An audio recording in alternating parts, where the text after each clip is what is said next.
संबलपुर गस्तरे सुरेश पुजारी बाबा गुडेश्वर मंदिर रास्तार माँ पाई गछटे कार्यक्रम में जोगदे वृक्षरोपण कले राजस्व मंत्री सुरेश पुजारी एवं निजे गछ लगाइबा सह परिवेश सचेतनतार वार्ता देते। 4.5 कोटी ओडिया जदि गोटे गोटे गछ लगाइबे तेबे ओडिशा रे एका संगरे 4.5 कोटी गछ लागि परिबो बोली मंत्री कहिथिले।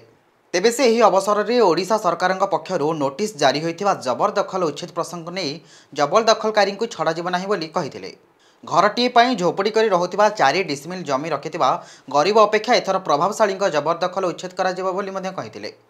एहासह प्रभावशाली माने जे जंगल जमी और जल निजस्व भावी माड़ी बसिछंती ताहा उच्छेद करा जिवो एवं परे विभिन्न शिल्प अनुष्ठान पक्षरु संबलपुर सहर में बेआईन आस डंपिंग करुथिबा शिल्प अनुष्ठान गुड़िक काउंटडाउन आरंभ होगा सह शीघ्र दृढ़ कार्यानुष्ठान नियाजिबा सह जो शिल्पानुष्ठान गुड़िक जगह जमी माड़ी बसिछंती तांको उपरे कार्यानुष्ठान हेबो बोली मंत्री सुरेश पुजारी कहिथिले। मोर जानिबारे सार्वजनीन जीवन रे 40 वर्ष ऊर्ध्व गुड़िए वृक्षरोपण कार्यक्रम रे आम योगदान करूँ वृक्षरोपण रे सहयोग करूँ अंशग्रहण करूँ किंतु मत लगुच देशर यशस्वी प्रधानमंत्री नरेंद्र मोदी मार ना रे गोटे गछ ये कार्यक्रम व्यापक भाव में सफलतार सहित सारा भारत वर्ष चलती। प्रत्येक दिन जो कार्यक्रम को आम जाऊँ से कार्यक्रम रे गछ गोटे लगेबार सौभाग्य आम अर्जन करुचु। जिते विभाग अच्छी भारत सरकार जिते विभाग अच्छी राज्य सरकार से टार्गेट दिखाई केते गछ लगेबे एवं से गछ को किमिति सुरक्षा देबे एवं बड़ हवा पर्यंत ताकू तत्वावधान करेंगे।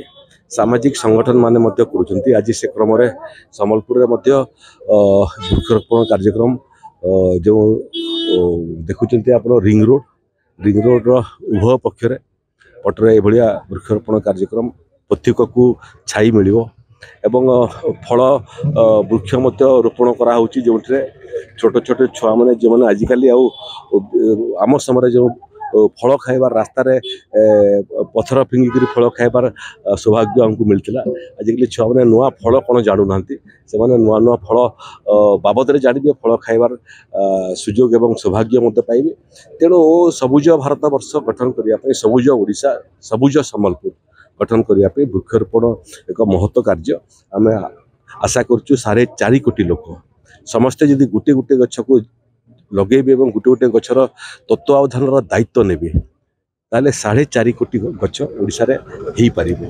आशा ओडिशा सबुज सुंदर हो पर्यावरण ठीक ठाक रहू उत्ताप जोटा बढ़ी बढ़ी जाउची तार मात्रा कमु लोक सुरक्षित रहंतु एवं स्वास्थ्यकर वातावरण ओडिशा को पुणी थे फेरी आसू। संबलपुर सत्यप्रिय महापात्र रिपोर्ट नादृश्य मीडिया एभली अधिक खबर पाई आम चैनल को लाइक शेयर सब्सक्राइब करने को भूलंतुनि। रहुछु नमस्कार।